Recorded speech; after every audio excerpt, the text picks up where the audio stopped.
Hepinize salam əziz izləyicilər. Biz bugün sizinlə birlikdə 6-cı sinif texnologiya dərsliyinin 20-ci mövzusu südlü xörəklərin hazırlanma texnologiyası mövzusuna nəzər yetirib, bir yandan da sıyıq hazırlayacağıq. Sıyıq hazırlamazdan öncə sıyıq haqqında ümumi bir məlumat verim ki, sıyıq Rusiyada geniş yayılmış bir yeməkdir və onun bir çox növləri var. Məsələn, arpa sıyığı, qarğıdalı sıyığı, qarabaşaq sıyığı, yulaf sıyığı və bizim bugün hazırlayacağımız düyü sıyığı. Sıyığı hazırlayarkən əlavə etdiyimiz süd və düyünün miqdarı bir-biri ilə uyğun olmalıdır. Mən indi yarım su bardağı düyü istifadə etdiyimə görə 2 su bardağı süd istifadə edəcəm.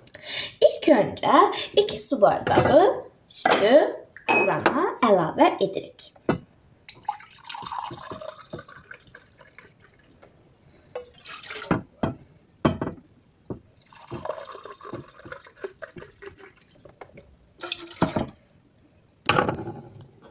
Sonra isə çox azca qaynanmış su əlavə edib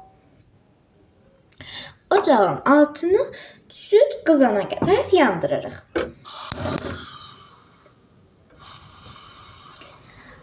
Az qoyuruq ki, yavaş-yavaş qaynayıb daha dadlı olsun.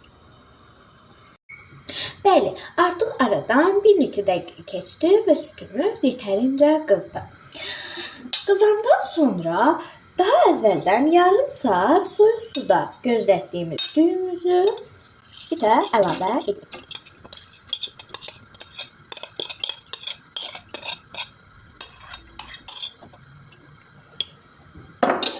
Və taxta qaşıqla qarışdırırıq.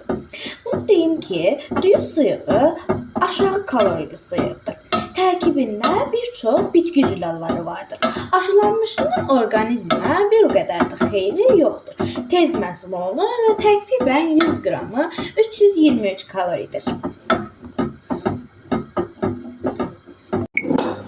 Unutmadan içinə qaynayarkən bir çay qaşığı duz əlavə edirik.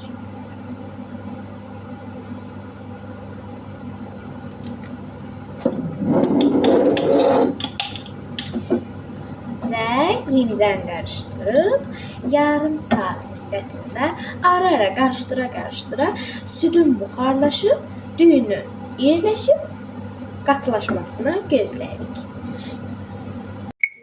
Bəli, əziz izləyicilər, artıq aradan 25-30 dəqiqə, yəni təqribən yarım saat keçdi və sıyığımız yetəri qədər qatılaşıb bişdi. İndi isə bizə qalan sıyığımızı bir nimçəyə əlavə edib yeməkdir.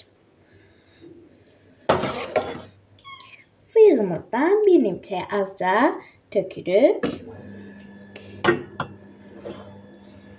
Və istəyə görə üzərinə şəkər tozu əlavə edirik ki, daha dadlı olsun.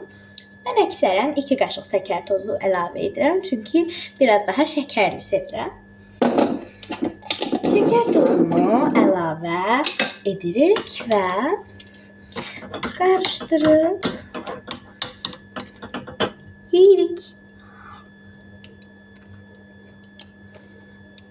Çox gözəldir. Sağ olun.